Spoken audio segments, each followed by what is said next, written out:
Hola a ustedes, hermanos y hermanas queridos.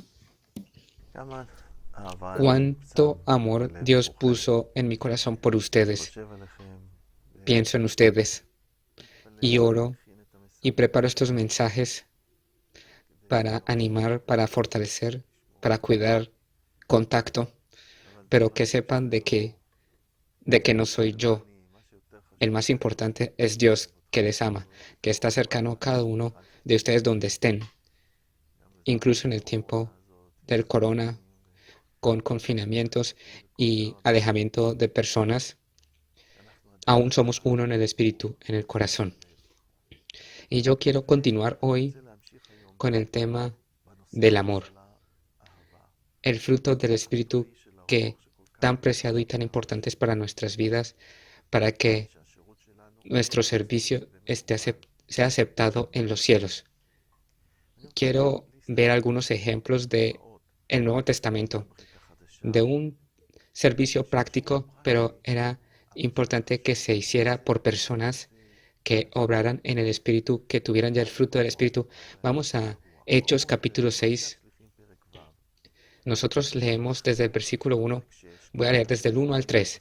En aquellos días, como creciera el número de los discípulos, hubo murmuración de los griegos contra los hebreos de que las vidas de aquellos eran desatendidas en la distribución diaria. Había un problema que la congregación crecía y habían discípulos creyentes y viudas hebreas, judías. También habían aquellas griegas que vinieron a la fe en el Dios de Abraham, Isaac y Jacob. Puede ser de que se hablaran de personas que no eran de aquí, incluso judíos inmigrantes. De todas maneras, el asunto es que se formaron dos grupos y se les había dado importancia a las locales, a nuestras viudas, podría decirse, y así no debería haberse hecho. Esto causó un problema, así de que ellos no recibían su comida diaria. ¿Qué hicieron los discípulos? Versículo 2. Entonces los 12 convocaron a la multitud de los discípulos y dijeron, no es justo que nosotros dejemos la palabra de Dios para servir a las mesas.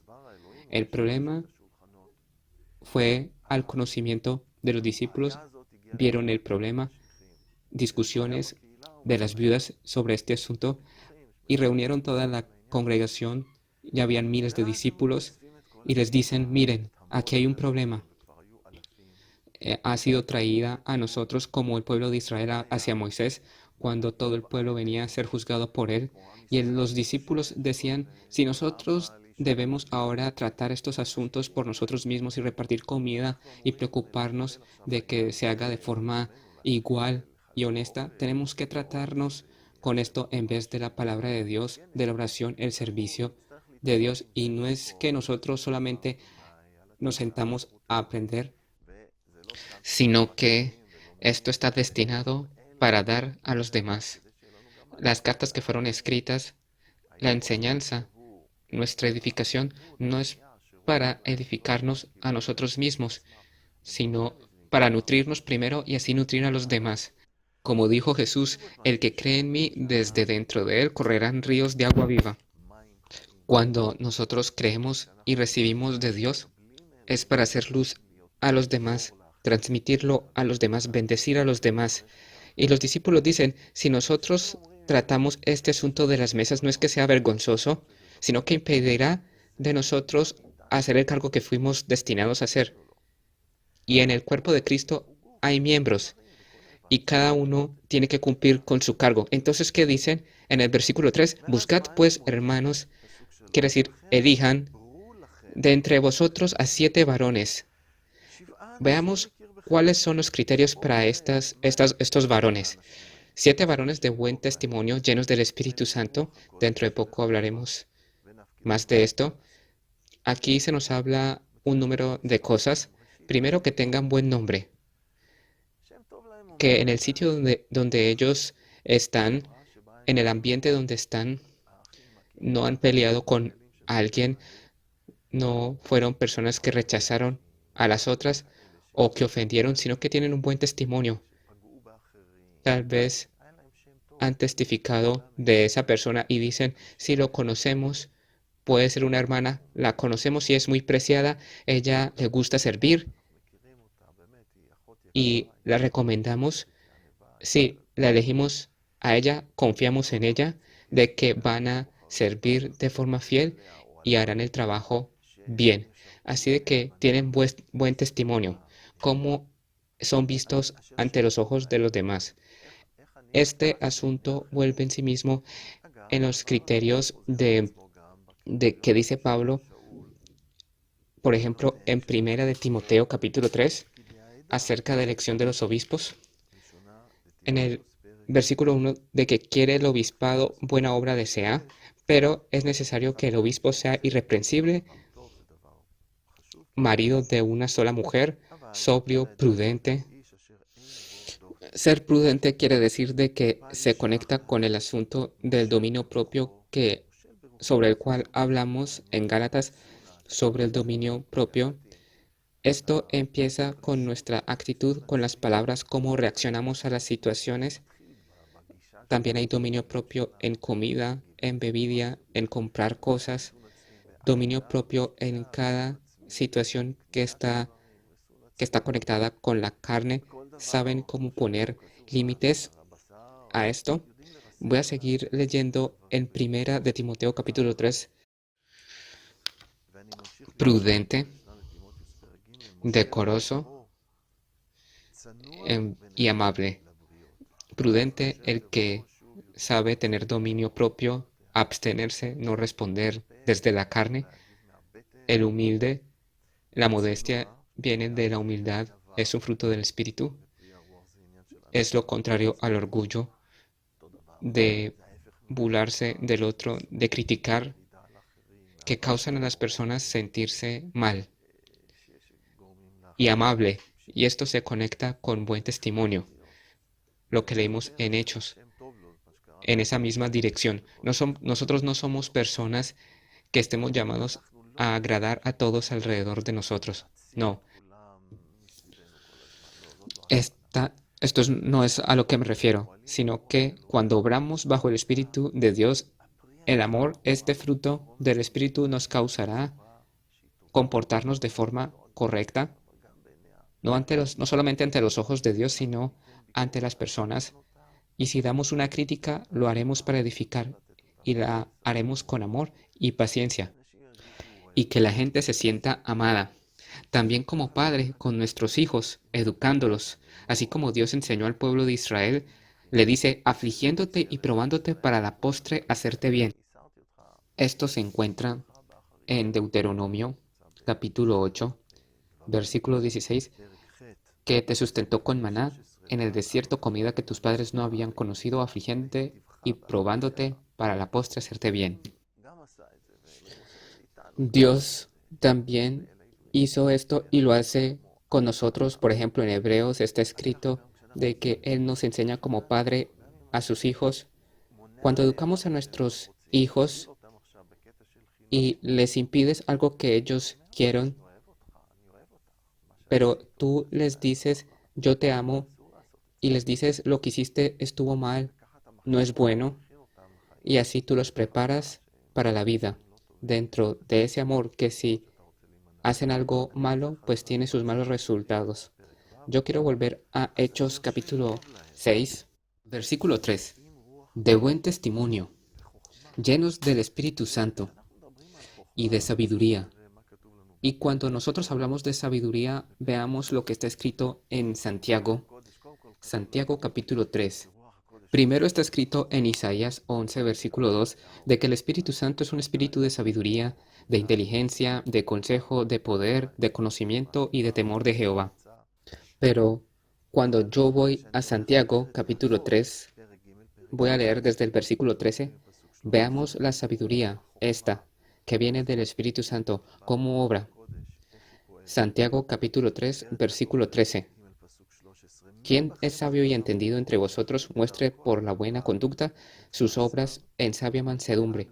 La sabiduría que viene del Espíritu Santo va acompañada con la humildad. Puede ser muy inteligente, pero la sabiduría que viene del Espíritu Santo va a venir acompañada de humildad y no de orgullo, y no burlarse de los demás, ni jactarse. Voy a continuar, versículo 14. Pero si tenéis celos amargos y contención en vuestro corazón, no os jactéis ni mintáis contra la verdad, porque esta sabiduría no es la que desciende de lo alto, sino terrenal, animal, diabólica. También hay una sabiduría mala, y sobre esto hablaré en otra oportunidad. Porque donde hay celos y contención, allí hay perturbación y toda obra perversa.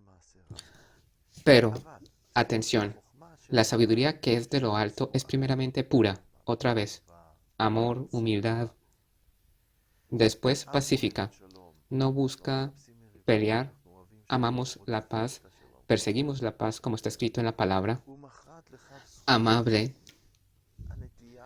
la tendencia es renunciarle al otro y perdonar, benigna, no es terca, no es terca la sabiduría, está dispuesta a recibir corrección. Si soy humilde y vienen a corregirme, yo lo examino.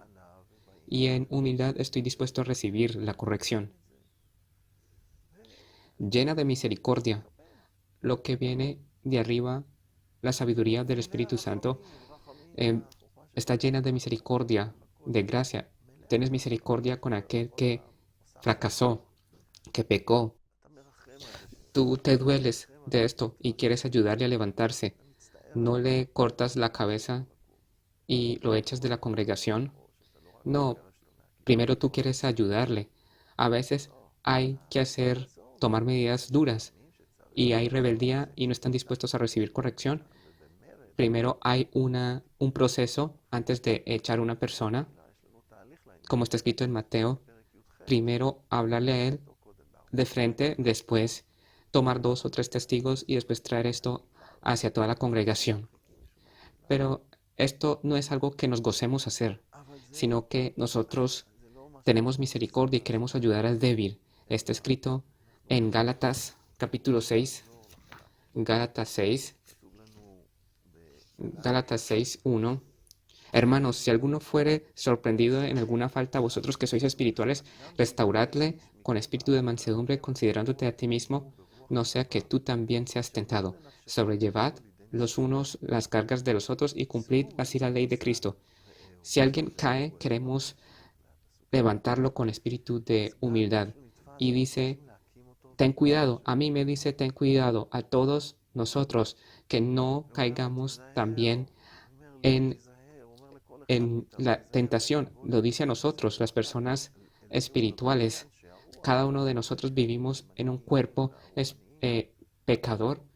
No caminemos en orgullo, sino bajo el temor de Dios y cumplid así la ley de Cristo.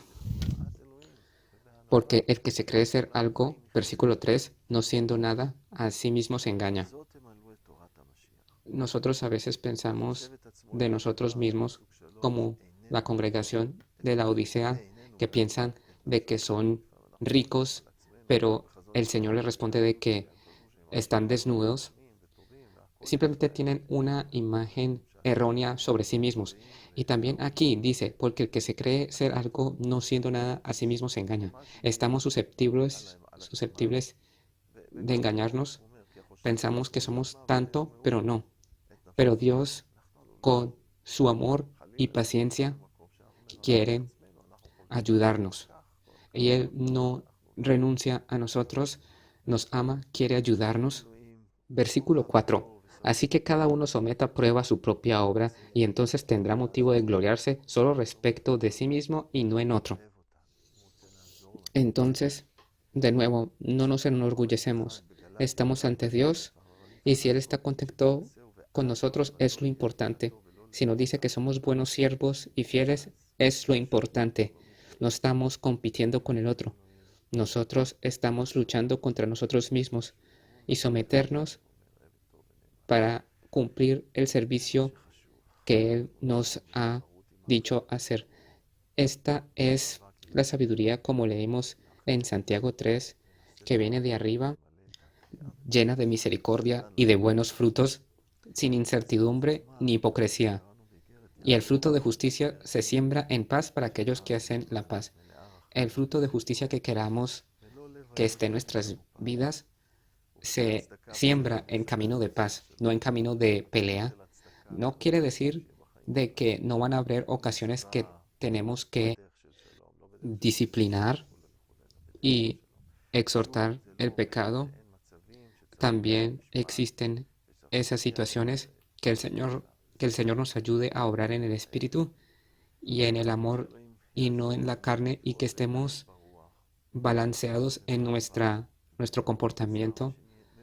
Él es eh, frente a Dios, frente a las personas y nuestros hermanos en la fe. Que el Señor les bendiga y ayude a cada uno de nosotros a continuar caminando en el buen camino.